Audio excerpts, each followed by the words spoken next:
Hello and welcome. It's Halloween time, my friends. Otherwise known as the best time of the year. Time to break out the candy, hang out your skeletons, carve some pumpkins, go crunch some leaves, and most importantly, get into the spooky mood with a horror movie, or better yet, a horror game. SOMA is a game that has been on my backlog for many years now. Along with fun Halloween festivities, I am also a pretty big fan of horror games. Amnesia: The Dark Descent was my introduction into horror, so I was very excited to see what their 2015 follow-up had to offer. Fortunately, between the past 6 years, I haven't had a lick of this game spoiled to me, so I really had no idea what I was getting myself into or what I was getting myself up against. Now, of course, this isn't a big deal to me because I'm a bit of a brave boy. Oh no! Ah! I'm like a corpse button! No! Ah! Leave! Please! Yeah, a brave boy.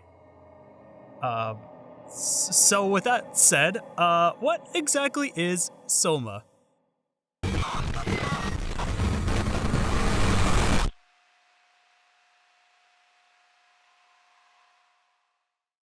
SOMA is a survival horror game developed by Frictional Games, a small indie studio who are most commonly known for the 2010 cult classic Amnesia: The Dark Descent. SOMA was directed by Thomas Grip, one of Frictional Games' co-founders, alongside Jens Nilsson. SOMA's concept of an underwater facility dates all the way back in 2010, with the overall core theme of the game of consciousness. Unsatisfied with the consensus feedback from Amnesia, which had more players talking about the moment-to-moment scares, evading from monsters, than the game's themes of good and evil, Grip wanted to have a much more stronger emphasis on SOMA's narrative over the gameplay, providing a more immersion and thought-provoking sense of horror, with the intent of making the player think philosophically about life, free will, the concept of what is a soul, and what it means to be human, making the player care about what's happening in the narrative with the gameplay coming second. SOMA's inspiration stemmed from the literary works of Philip K. Dick, even with the opening line, "Reality is that which, when you stop believing in it, doesn't go away," when the player first starts the game. SOMA is also inspired by the works of China Miéville and Greg Egan. The game also went through a lot of revisions throughout its development. The first trailer was revealed on October 11, 2013, which had a much different presentation than the final release. SOMA released on Steam and on PS4 on September 22, 2015, with an Xbox One port on December 1, 2017 to positive reception and fanfare, scoring 9s out of 10s from Destructoid, GameSpot, and Polygon, all generally praising the game for its writing, atmosphere, sound design, and subject matter. Most criticisms fall on the monster implementation and the cat and mouse-like gameplay, interrupting SOMA's narrative, as well as the underwater sections. To help market the game, Imagos Films, a film company based in Seattle, Washington, helped produce an 8-part web series called Transmissions. This miniseries was inspired by SOMA and was structured as a prequel, detailing the events that occurred in Pathos 2. However, this series isn't strictly canon. These were also released on Frictional Games' YouTube channel on September 28th to October 5th, shortly after the game's release. There was also a planned film titled Death by Imago Films under the codename Project Apophis back in 2016, however nothing came of this. SOMA went on to sell 450,000 copies within the first year, and as of March 2021 has sold 1 million copies on PC alone. SOMA was also nominated for the Best Original Game, Best Storytelling, and Best Visual Design categories of the 2016 Golden Joystick Awards. Games Radar has also marked SOMA as their 8th best horror game of all time. And finally, in 2017, along with the Xbox One port, SOMA received a Safe Mode update, which allowed players to experience the game and engage with the story without having to worry about dying from monsters.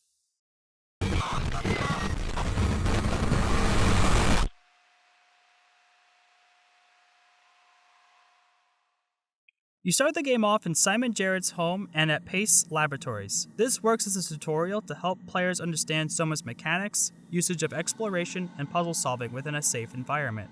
To those of you who had played Frictional Games' Amnesia or Penumbra series, you'll feel right at home with the controls and the overall feel of the game, such as clicking and dragging on your mouse or controller to open doors, rotate valves, flip switches, or pick up objects. I absolutely loved this mechanic back in The Dark Descent, and it transitioned just as well in SOMA. I will also note that most of the doors you encounter in SOMA will have a wall panel button which will open or close it, which is kind of a shame as I really like the adrenaline and panic of closing a door behind me back in the Dark Descent.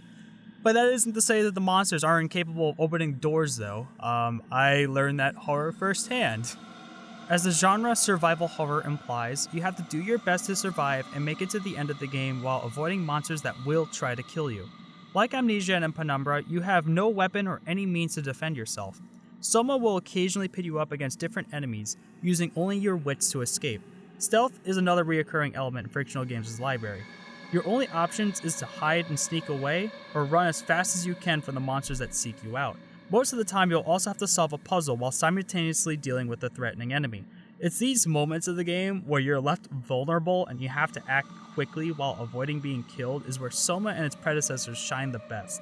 I can't tell you how much anxiety these moments give me and the adrenaline rush that kicks in when I'm running away and hiding. As horrifying as that sounds, that's when I'm having a blast with this game. And I'm glad I streamed this game with my friends and my Twitch viewers because I had a hard time pushing myself forward sometimes because I am a total coward. Brave boy. But pushing aside that fear and putting yourself in danger to advance the story is an exhilarating experience. Enemies will kill you in 1 or 2 hits, though if you are hit at full health, you will black out for a minute and get back up, though you'll notably limp instead of run. Also, and I'm very surprised about this, but I managed to get through the second half of the game and not die. Give me my Burger King crown, please. I need it. Something I applaud SOMA over Amnesia is that there's a lot more monsters you'll encounter throughout your adventure. Most of them are pretty terrifying to look at, with some of them being alerted by your presence, sound, or light, making each encounter feel intimidating and unpredictable.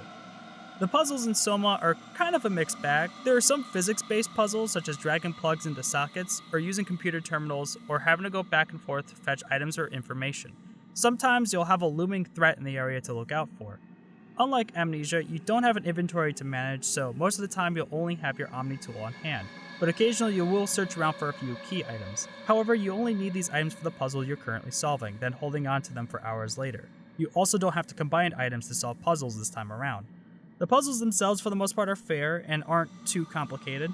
However, there were a few instances where I got stumped, usually because I overlooked something such as a button or a plug. These moments would typically set my heart rate back down to a normal pace, as a lot of these moments didn't have any monsters for me to worry or stress about. Obviously, balance is needed in these games between solving puzzles and taking a breather versus engaging with monsters and screaming. However, in my playthrough, this split was more 60-40. This isn't necessarily a bad thing, it was just something that I noticed. While I spent my playthrough checking out almost every room that I can and trashing the place up because I am a total rascal, exploration is still needed, but searching around everywhere isn't as necessary in this game. In the Dark Descent, you're rewarded with notes and journal entries predating the events of the game. You're also rewarded with consumables such as tinderboxes, oil, and lantamins for checking out cabinets, drawers, and shelves. However, there is no inventory management in SOMA, making searching around nooks and crannies not nearly as satisfying. However, you are still rewarded with a ton of in-game lore via photos, letters, documents, as well as computer terminals and emails. If you're invested into the story like I was, this will make searching around all the worthwhile. You'll also encounter some strange fleshy looking things called the WoW, which will restore your health if you've taken damage. And I feel like I have to censor this. Anyway, as you progress, you'll find out more of these, and each time the sensation gets worse, and, moving on. Speaking of exploration, as you journey throughout the game, you'll navigate within Pathos 2's 8 science facilities, and underwater. So within the facilities, you're restricted to tight corridors and usually dark rooms. Most of the intense and unsettling moments will happen here. And then, the underwater sections. Most of my time underwater wasn't fun, notably in the early game. And no matter how many times I sang the Sea Lab 2021 theme to myself, it wasn't going to make these parts any better. So you have a lot more room to explore underwater, and in fact, perhaps too much room, and your depth of field is also restricted. I got lost and disoriented countless of times, and I had no idea where I was supposed to go. You'll also encounter some enemies, notably the scavengers, which will give up chasing you pretty easily. Also, I know that this isn't supposed to happen and the game didn't load it in properly. Ah, what the f***?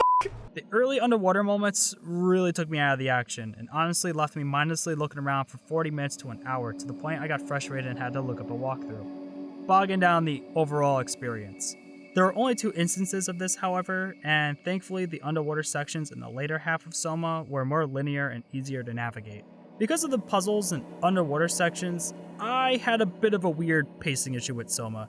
I can't fault the game's puzzles because, I'm a total dummy, but the underwater sections could have been structured to be either more linear or have set pieces to make the locations more identifiable. My first few hours in SOMA was a bit of a conflicting experience personally. I really loved the tension with the monsters and the unsettling story, but I really detested slogging around underwater for longer than I wish to admit.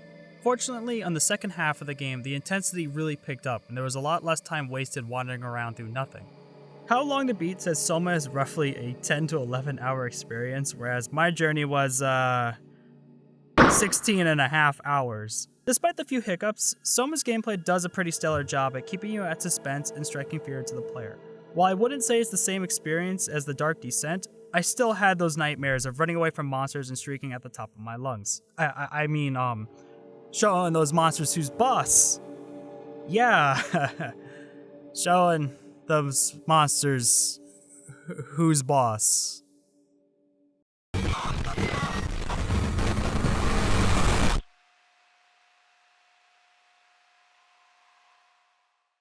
I'll start off with a short synopsis to the intro of SOMA, in case my back-of-the-book interpretation piques your interest. I do personally think that SOMA is a game worth experiencing yourself for the plot alone. You play the role as Simon Jarrett, a guy from Toronto who had recently got into a bad wreck 3 weeks prior to the game, and is suffering from severe brain damage. Simon's friend/coworker/girlfriend, citation needed, Ashley Hall, also perished in the same incident. You set up an appointment with a neuroscience student, Dr. Munchie, to participate in a new brain scan study. This study is supposed to create a brain scan of a person to help find a suitable treatment plan for them. However, as soon as the scan is over, you're left all alone in a dark, metallic lab, sitting in a chair similar to the one you were previously in, with no clue of how you got there or where you're at, and there's no one in sight to help you. Now, you must search through the dark corridors of an unknown facility to find out exactly what happened. And that's really all I can say before I start spoiling everything. I think SOMA has a really unique premise of a plot, and it was really fun to unravel the mystery myself. Like Amnesia, you can piece together the greater narrative yourself by picking up and reading letters. However, SOMA is a lot more plot-centric and more of a psychological horror than its predecessor, and I highly encourage you to experience it for yourself. I will be deep diving, pun intended, the plot, lore, and themes and providing my own thoughts, experiences, and critiques. If you wish to skip this section, please jump to the timestamp shown here. Simon wakes up at Epsilon, one of Pathos 2's 8 complexes. Abandoned and desolate, he explores around the dark facility, picking up the Omni tool along the way to open doors. It is here that the player realizes that the setting of SOMA takes place in a science facility under the ocean. If the player observes various computer terminals, they'll notice entry logs dating back to the year 2103 and 2104, opposed to 2015 where the game first started. Moving forward, Simon starts a geothermal reactor and finally gets a chance to speak with someone over a broken intercom, who tells you to go to the Epsilon Communications Center. Entering the geothermal facility, you are faced with your first enemy, the Construct, having to sneak your way around and redirect the steam valves to continue onward, closing the door behind you. The player is most likely going to engage with the busted-up Mockingbird robot. This robot believes that he is a man named Carl Semkin and is convinced that he is human, and he will get agitated when Simon informs him that he is, in fact, a robot. Carl acts irrationally and denies anything that Simon tells him. This short interaction raises further questions as to whether or not that you yourself are also a robot. One of the player's first tasks is to redirect power and open the gate to the communication center. This can be done by 2 ways. Either by pulling a nearby lever and painfully electrocuting Carl in the process and proceeding to the communication room and leaving him to suffer, or going the roundabout way and shutting off the main breaker. This has a few outcomes, however. It stops electrocuting Carl, but it also indirectly shuts off Carl's robot and effectively killing him instantly. This also unlocks the door you previously came from, confronting you with the same construct you avoided earlier. There are a few occasions in SOMA where you'll have the option to mercy kill a character or leave them be to suffer. There is no real consequence for your decision, and the story moves on regardless. However, this is the only exception where the player is punished for doing what some might consider to be the moral decision. Much like Amnesia Justine, I wish SOMA had more outcomes that made the game harder to the player if they were trying to do the right thing. Simon then gets to speak to Catherine Chun, the same lady who we spoke to earlier, and she asks which division of Pathos 2 Simon is from, as he tells her he's from Toronto and has no idea of what's going on or why he's here. As all horror games do, before they can explain further, the facility starts to collapse and flood. Catherine tells Simon to meet her in Lambda. The ceiling collapses, filling their room with water, adding our first "and then it went wrong" counter. Second if you also count the ladder in the room with the construct. Simon gets back up, to his confusion that he isn't drowning. Starting to realize that the reality he is in, he watches his perceived human hands turn into this black-like surface, confirming that Simon is no longer human. Honestly, I was wondering why being in a room filled with geothermal gas wasn't suffocating him, but I digress. After traversing underwater, you make it to the Epsilon train station. You also encounter another minor character, Amy Azaro, who is fused with the black fleshy parts you've been seeing throughout the journey.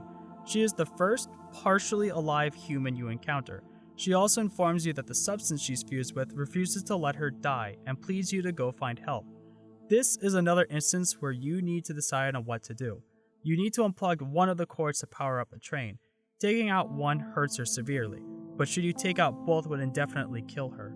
Regardless of the decision the player makes, Simon takes the train to Lambda and, surprise, of course it goes wrong! Simon eventually reaches Lambda to meet Catherine in person. Or, as a disassembled robot anyway. Here she informs Simon that in the year 2103, a year prior to the game, a comet collided with Earth and wiped out humanity and every living thing on the surface, leaving only the Pathos 2 employees to remain. Understandably, Simon feels defeated about this. But his reaction is, well, he's kind of a sarcastic ass. So I'll talk about his character later, but if I was in his position and if I found out that my loved ones were all dead and that life that I knew was completely eradicated, I wouldn't be able to get off the floor. I just couldn't mentally handle that. Catherine asks Simon to put her Cortex chip in the Omni tool. She then asks if he can locate her project, the Ark. Much to her dismay, it's still on Earth and located at the Tau facility, further down in the depths of the Atlantic Ocean. What started off as a hobby project, Catherine took brain scans of all of her coworkers within Pathos 2 and loaded their scan files into an AR capsule, or alternate reality capsule, dubbed as the Ark. This device contains a virtual world where they will continue to live on in peace, preserving the last shred of humanity to continue living, despite losing their physical forms. Where the Ark currently resides, the simulation only has a few decades left until it runs out of power. Pathos 2 is a science facility used to study marine sciences, hydroculture, deep-sea construction, and used for thermal mining. However, the Phi branch of Pathos 2 also contains an Omega space gun, which is used to launch satellites into space. Catherine's plan was to launch the Ark into space, where it will continue to exist indefinitely on solar power. However, this plan never became to be. More on that later. Catherine isn't aware of what happened as her brain scan, the version we communicate with, happened much earlier on during the project's conception, with no recollection of what her human self did after the scan. Simon does a 180 out of nowhere and decides he'll help Catherine get the Ark into space. Again, how he handles this whole interaction just feels a little inorganic to me, personally, but this becomes your primary objective in the game. Catherine is now also confined to your Omni tool, so you have a friend to talk to, but only at computer terminals. You still spend much of this game alone. If you're reading the notes in terminals, as well as speaking to Catherine, you eventually learn about the entity known as the WoW. Though, to be honest, I was a bit lost on the lore during my playthrough, and I had to consult to the wiki to fill in the pieces afterwards. But to summarize, the WoW is an artificial intelligence computer being used to help keep maintenance within Pathos 2's facilities. However, after the comet wiped out the planet, the WoW's primary objective was changed to keep humanity alive, and was given substance known as structured gel, with the black sludge you've been finding everywhere in the game. This, however, backfired as the WoW mutated with the black goop and failed to understand the concept of what is considered the human condition. In order to keep humanity alive, the WoW started injecting brain scans of Pathos 2's employees into anything, whether it's alive, dead, or within machines, and preserving human life by making them incapable of dying, leaving them in vegetable or artificially alive-like states. Can you imagine that for a minute? Being fused to a pile of flesh and machinery? unable to move or do anything while being in constant pain? For all I know, you probably couldn't even sleep. But being trapped in a dark room alone and not being able to die, being alive but without a consciousness or awareness of your surroundings, possibly stuck there in that state for all of eternity. It's just so awful and terrifying. The WoW has no concept or consciousness, and it's more or less like a cancer. The WoW has mutated and infected several Pathos 2's employees, making them mindless monsters which seek Simon out throughout his journey. Horrendous amalgamations of metal and flesh. The WoW is fundamentally the antagonist of SOMA. However, it never directly tries to stop you. Simon also depends on the WoW as it is used to heal him and calm him down. The player traverses the Curie, a Pathos 2 sunken ship, to find an escape vessel to help make your way to Delta. While here, the player can learn about what happened on the surface of the Earth, as never-ending firestorms in the dry atmosphere raged across the land. Though I was actually too busy avoiding the flesher roaming around the vessel to look for lore, so I had to look at the wiki for this one. After generating power to the escape pod and running away from the flesher, you and Catherine manage to escape, and get this, of course something goes wrong and you crash again. At Delta, you take a Zeppelin to Theta and hey, for once, the ride isn't actually interrupted. When at Theta, the plan is to restart the Dunbat, a vessel capable of traversing under the deep pressures of the ocean. However, the machine is under quarantine and requires a password to access it. In order to do this, you have to deceptively acquire it from the deceased Pathos 2 employee Brandon Wan, basically opening up his brain scan file inside a virtual box and having him give it to you. This fails each time the simulation is run, as he either becomes mentally unstable, not knowing where he is, or he curses out at Catherine. In order to get the code, you have to rummage through his room and personal belongings to find notes between him and his coworker/girlfriend, Alice Coaster, who was with him during the scan. Catherine, under the guise of Alice, pries this information off Brandon. After acquiring the code, Catherine leaves the simulation, and you're once again left to decide the fate of Brandon, either by wiping the data or shutting down the computer. Again, can you imagine this for a minute? That your life is now inside a simulation. At any moment, someone can just having to psychologically torment and kill Brandon again and again just to pry information off of him through the guise of a partner. It just feels so wrong. This is also a revelation to the player that Simon must have endured the same kind of treatment with Dr. Munchie's scan, being brought to life, only to have God knows what kind of tests and treatments done on him, having to kill him each time the simulation failed. While at Theta, you can also find a room within Catherine's office containing some legacy scans, including Simon's. There is also 3 audio logs between Simon and Dr. Munchie, one shortly after the brain scan, one 3 weeks later about how the human Simon was on a road to recovery, only for the final log informing the player that the experiment failed, causing the human Simon to die on June 2nd of 2015, only a month after the initial scan. Before Simon's passing, he tells Munchie to use his scan for his research, to become something greater than himself. He laments to Munchie about how after the car crash he felt more alive and had so many things that he wanted to accomplish, only for it all to be tragically taken away from him in the end. And we're just getting started about how depressing this game is!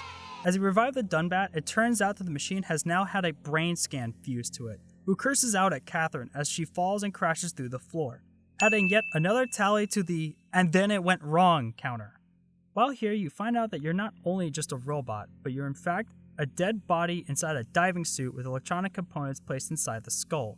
Catherine explains how lucky it is that you're half a dead person and a robot, as a revived dead person couldn't function mentally, and a robot without a proper human body would typically lose their sanity.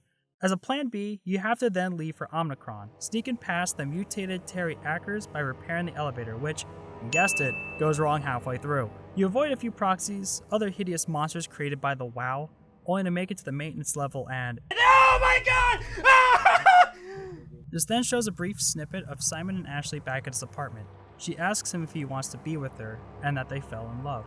He says yes in the state of confusion, though he also adds, "but we're not," indicating that they might have not actually been a couple. This is however quickly interrupted as we cut back to Simon stuck in some flesh that Ackers put him in, and he breaks out of it. I'll kinda go back to this point later when I talk about Simon.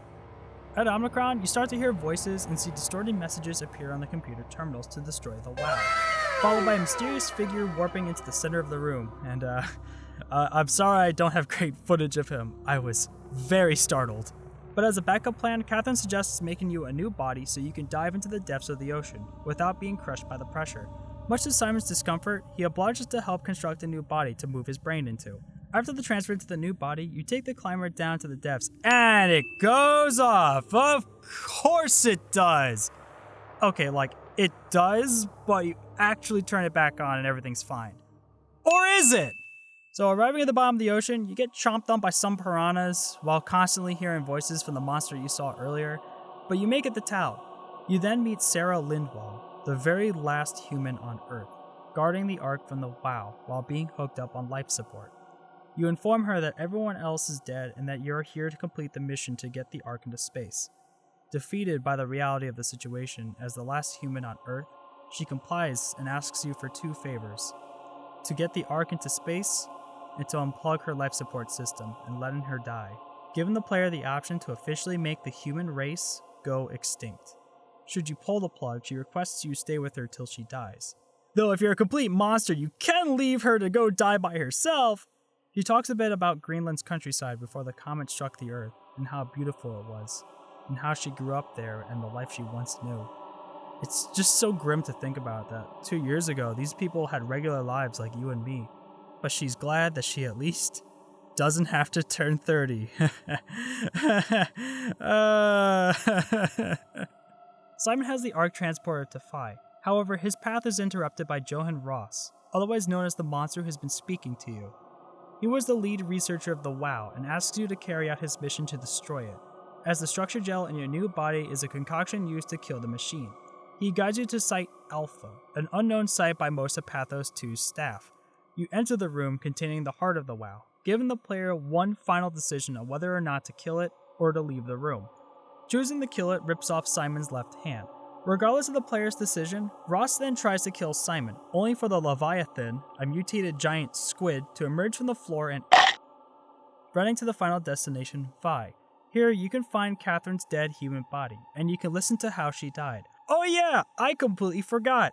So, in SOMA, each of the members of Pathos 2 has a black box implemented into their heads to conduct vital scans in order to monitor the employee's health. Since Simon is half a robot, he can hack and listen to the last moments of most of the dead bodies found in the game. I'm just now remembering this fact 9 pages in. There's just so much lore to keep track of! Turns out Catherine got so close to launching the Ark, only for a heated argument to occur and her coworker, Ian Penderson, to strike her on the head with a wrench, killing her. This was labeled as an accident. Earlier, you can actually listen to Ian's last thoughts back in Tau, as he feels horrible for what he did to Catherine. This death feels a bit out of left field, and realistically, I think this could have been avoided. There's something underwhelming about Catherine's death, considering the horrors that Pathos 2 had in store, though having Catherine die at the final stage does feel a bit fitting. The two finally get the Ark loaded onto the Omega space gun. Before it is launched into space, Catherine manages to scan hers and Simon's brain scan into the Ark mere seconds before the gun fires. And then No, I'm kidding, they actually successfully completed the mission. You then follow along the beautiful grassy landscape and meet up with Catherine, as the camera then cuts to the Ark floating out in space, leaving behind the destroyed and desolate Earth, as humanity continues to live on in a new form. And that's basically the story to SOMA. I know I left out many minor details, and I try to summarize this as best as I can. I typically don't like to do a whole plot retelling, but there was just so much ground to cover, and I felt that this was the only way to really comprehend everything. So onto my thoughts. Starting with my issues with Simon as a character, I do feel a bit of a disconnect on how he responds to his environment and Catherine. As I stated, he's kind of an ass, or at least I get that impression right from the get-go from the email he didn't even send to his coworker Jesse. Also, books tend to sell much better if they are put on shelves where people are able to actually see them. Good luck, you'll need it, Simon. Look, if my manager ever sent me a passive-aggressive email like this, we're gonna have issues. When he finds out that everyone on Earth died, he's taken aback for sure, but he just kinda pouts like an angsty teen. Sure, whatever. His conversations with Catherine also feel like they're both in an action movie rather than a psychological horror of the two being trapped at the bottom of the ocean. A lot of their dialogue comes off as comically sarcastic at times, like, "Christ, what the hell happened to your arm?" And then Simon's just like, "Oh, this darn thing? It's complicated, and no, I won't explain to you the horrors of what I just witnessed and the mental turmoil I endured. Hey, I get my arm back on the Ark, right?" Like, no, I think anyone will respond to that question properly due to the gravity of their situation. Catherine does withhold some information and doesn't directly explain things until after they happen, and she can come off as apathetic and rude at times, but she does try her best to be helpful. Simon gets irrationally pissed off at Catherine at times as well, even when she profusely apologizes to him. I want to state that despite me not personally liking Simon, it doesn't mean he's a poorly written character or that his role negatively affects the game. I don't think every game needs to have a likable protagonist, and it can be very interesting to play the role of someone whose responses and actions don't reflect my own. But it is hard to empathize with someone who bases his whole personality on, well, Toronto. To my Toronto viewers, I'm sorry about this dumb joke. I do wish that we also got more glimpses into Simon's life. We only got the one hallucination with Ashley, and that's it. Considering the brain damage, transporting to an unknown decayed facility, and then the realization that he isn't human anymore, I was really under the assumption that the story would continue the mental deterioration of Simon. I even made this joke back in the Curie that the wall toilet in the bathroom was a subtle hint that this would be the case. Why is there a toilet on the wall? I do wish that Simon's life was a little bit more fleshed out, and it was sort of missed potential, but this is honestly just a mere blemish to an otherwise great story. The lore behind Pathos 2 and what happened to each facility is also really fascinating. I had to gloss over a lot of it due to brevity, but each site has their own tragic downfall, such as the members of Theta evacuating and running from proxy monsters in the mutated Terry Atkins, with Brandon Wan staying behind, sacrificing himself by taking the elevator key so his colleagues and his girlfriend could escape, then killing himself before Terry can get to him first. Or how in Omnicron, Johan Ross was rescued, but was believed to be brain dead, only for the WoW's structure gel inside his body to repair him. He then tells a fellow scientist to create a structure gel capable of killing the WoW, but shortly after the creation, and before Johan could take his plan to action, the WoW sends a powerful electromagnetic wave into Omnicron's facilities, overloading the black boxes within the staff's heads, causing them all to explode. This is why everyone in Omnicron is decapitated and you can't hear their final thoughts in-game. So, about why the Ark never made it into space. Throughout Catherine's journey, she came into plenty of complications as to why the Ark was never launched.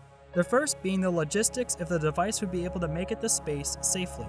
However, the main issue is a little something called the coin toss. So the concept of this is that once your brain is scanned, you're either on the Ark or you're still physically existing here. I've been facetious about this whole time. So, remember when I said that Catherine transfers you into a new body? Well, she didn't just Control X and Control V it. No, she Controlled C and Controlled V it.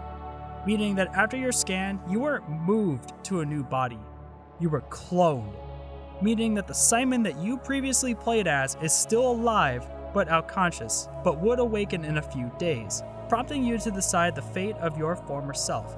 Do you let him live, awaken to realize that Catherine and the other you are gone, stuck in pure bedrock as he has no means of escaping this room? Or do you quietly pull the plug on him?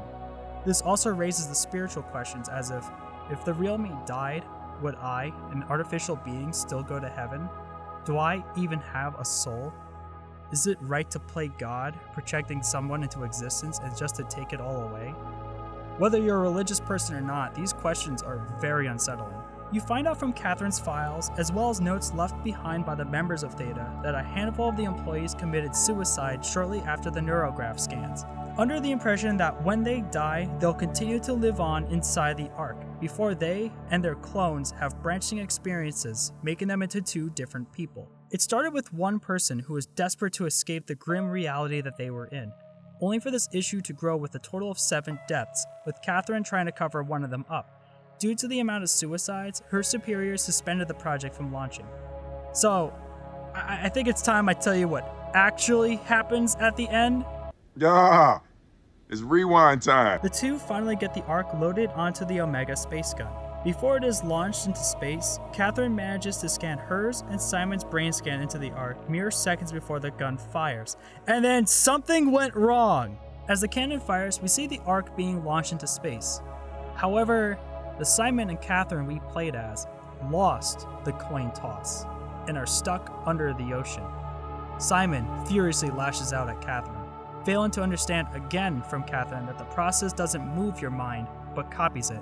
Catherine is proud of what they've accomplished. Simon, on the other hand, doesn't care and continues to argue with her. Due to the amount of stress, Catherine's cortex chip burns out, killing her and leaving Simon stranded all alone in the dark depths of the ocean as the game cuts to black and the credits roll. You know, I went into SOMA thinking that I'd have a fun and spooky time running from monsters and having a good laugh with friends, and hope to have a fun story to follow. But SOMA throws yet another monster at me, one that I am well too familiar with that I've been running from the past 20-something years. Existential dread. SOMA does a stellar job at making the player feel as uncomfortable as possible every step of the way. Not just because of spoopy monsters and amazing visuals and sound design, but the themes of consciousness, preservation, adaptation, loss, reality, loneliness. I left SOMA with a ton of hypotheticals playing in my head. What would we be if we weren't our physical forms? Would we still be human? Or, fox? What if I was stuck at the bottom of the ocean alone, incapable of dying? Would this be considered hell? SOMA also made me question my own existence and awareness of my own mortality. None of these thoughts made me feel good, mind you, but as a psychological horror that makes you think, SOMA did such an amazing job. I'm also glad that my friends were with me when I was playing this game because, my god, SOMA is such an isolated and lonely and depressing experience. Nothing left on Earth will be preserved for future generations. No one to talk to, and no one to come help you.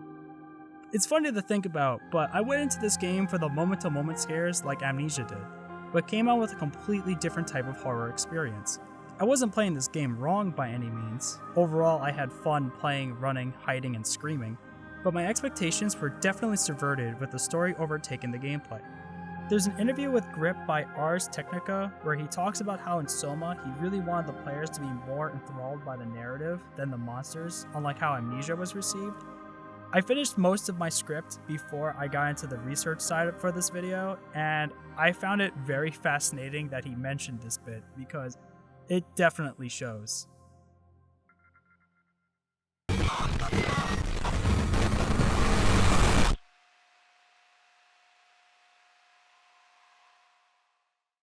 Visually, SOMA is really well put together. The dark ambient lighting and metallic walls of Pathos 2 really adds an intimidating and unnerving sense of atmosphere, like you're not supposed to be here. Then doubling that when you add broken machinery and black structure gel leaking around everywhere. The science fiction and isolating setting of SOMA reminds me of Dead Space or the Alien films, where nowhere feels safe. As I stated earlier, there's a variety of monsters that you encounter. Most of the time, it's hard to get a good look at them as the atmosphere is constantly dark and staring at them causes you to lose sanity, which helps build on their anonymity as well as to what they are, making their presence all the more intimidating.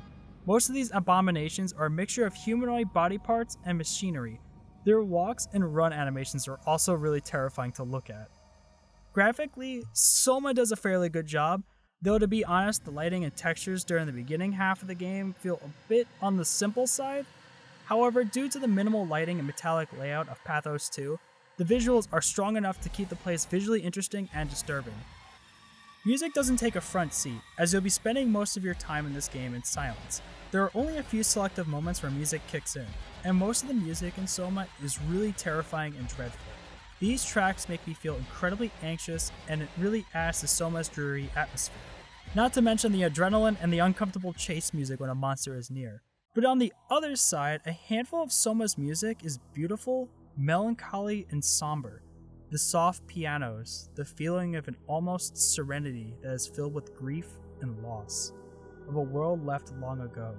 I must admit that I didn't catch the music on my initial playthrough, probably because I was goofing with friends and stuff, but listening to the OST on its own is actually really incredible.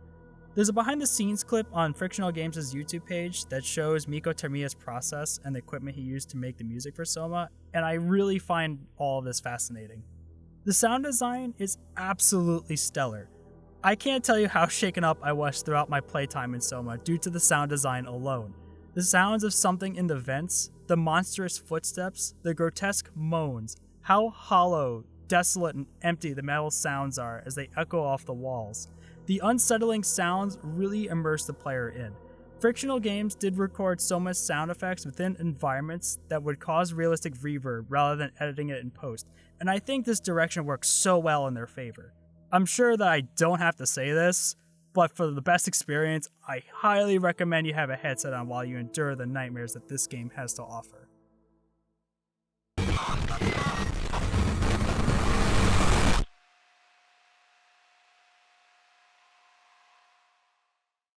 So, should you play SOMA? Yeah, I definitely think so. While there are some issues I've had with the gameplay and getting lost in the beginning, I found the overall experience to be spine-chilling and intense, with a unique and unsettling story with themes and concepts that stuck with me days after the credits rolled. If you're someone who can play horror games by yourself, well, you have my respect.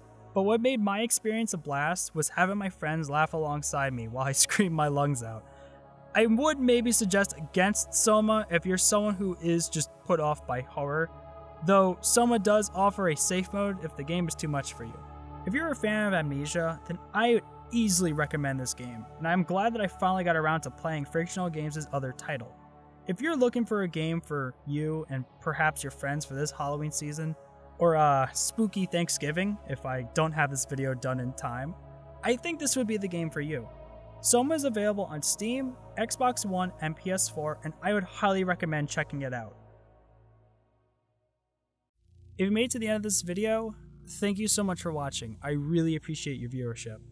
If you enjoyed this video, please be sure to leave me a like and subscribe if you're new. This was a lot of fun to do, but Halloween video, huh? In November. I'm so good with my scheduling. Well, c'est la vie. I hope you enjoyed it. Let me know what your thoughts about SOMA are. I'd love to hear it. I also have a Twitch, if you wish to follow me on there. I'm also going to have a second channel. I'm uploading a highlight reel of my time with SOMA. Just the good parts, not the full thing. But if you want to see me drop more F-bombs than I wish to admit, feel free to check that out. Link in the description. I don't have too much else to add, but I want to thank you again for watching. I know this has been another long video. But yeah, thank you so much. I hope that you have a wonderful evening. Stay safe and take care, friend.